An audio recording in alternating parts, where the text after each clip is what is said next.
Chef Brian Tsao here, not your typical chef, and today we are going to do something a little different. Every episode of I Tried So You Don't Have To, I typically crack a little joke, and I compare myself to someone that's either Asian or that's bald. In the Chick-fil-A video, I cracked the joke, Krillin from Dragon Ball Z and myself both know martial arts. That followed with a few throwback photos of myself training in Shao Lin, China, and holy I had quite a few people, mostly friends via text, hit me up. You know Kung Fu? The actual Shao Lin? Did you see monks? My dad first enrolled me into a Kung Fu school, I would say, I think 3rd grade, and I took some form of martial arts on and off all the way through high school. There were 3 main reasons why my dad wanted me to learn Kung Fu. Number 1, it was to lose weight because I was a fat kid. Number 2, it was to learn something about my culture. And number 3 is I got bullied a lot. Now, while I have taken martial arts from a young age, I do not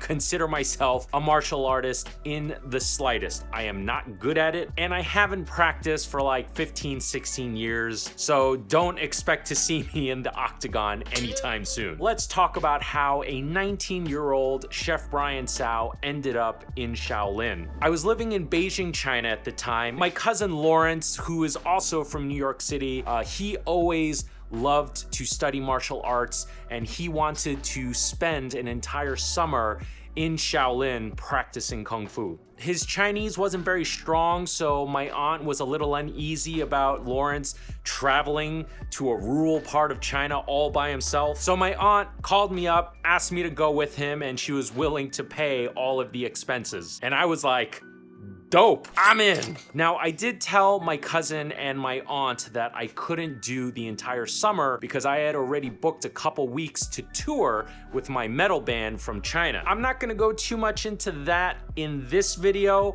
but it definitely plays into one of my Shaolin stories later. Actually, it plays in a lot. Going back to the story, I was like, I am gonna spend a summer in Shaolin. I'm gonna learn how to kick and punch like Jet Li and Jackie Chan, leave with the body of Bruce Lee. Now, for anyone traveling to Asia, basically any part of Asia, from a Western country, it is going to be a major culture shock. It is just vastly different from the West, from the customs, to the food, to the architecture. And even though my cousin and I grew up with Chinese culture in our homes throughout our entire lives, the culture of mainland Chinese is still vastly different from what we were used to because our family originates from pre-CCP China that went to Taiwan, eventually migrated to New York City, Chinatown. I hope you're still following all this. Together, we fly from Beijing to a really small town called Dengfeng in He Nan Province. I had already lived in China for 5 years at that point, so I knew what to expect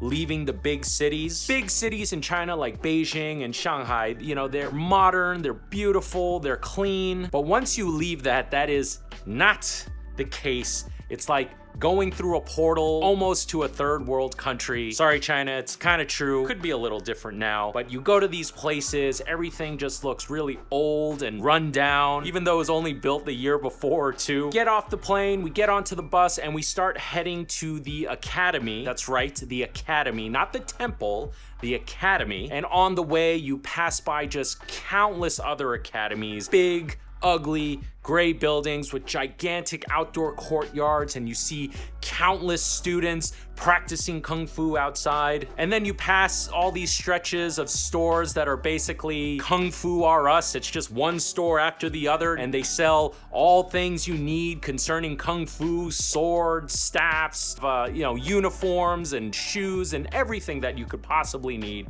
to train Kung Fu. We get to our dorm and we see farmers, with their cows, and you also see families, entire families on motorcycles. I'm talking like pregnant mama holding on to daddy while having a kid in one arm and the groceries on the other arm. We get into our room. The room was really dirty. There were no mattresses on our beds. There was a Teletubby where the water cooler should be. Why that's there, I have no idea. And the bathroom. Oh, the bathroom. Oh, I hate squatter toilets. And I know I'm not painting a very positive picture, but I was really excited to be there. I think my cousin was very excited to be there, even though going through this bit of culture shock. It's funny because that dorm room was considered like the really high-end one. We arrived there like on a Friday, we got registered, then Saturday and Sunday we played tourists, saw a Shao Lin monk performance, which was badass. Those are really a lot of fun to watch, really cool. We finished doing the touristy thing, Monday comes, and now the training begins. And we are gonna end here for today. I will pick back up on this story because there is a lot to tell. There's no way I can do it in one video. Also, don't worry, I tried so you don't have to is not going anywhere. I just, for the new year, wanted to mix things up. Let me know in the comments below what you thought of the story so far. Do you in fact want to hear more? After hearing the way I described Shao Lin up to this point, was it anything like you expected? Do you have any interest in Chinese Kung Fu? Let me know. Let me know in those comments, guys, all right? Chef Brian Tsao, not your typical chef, signing out. Shit.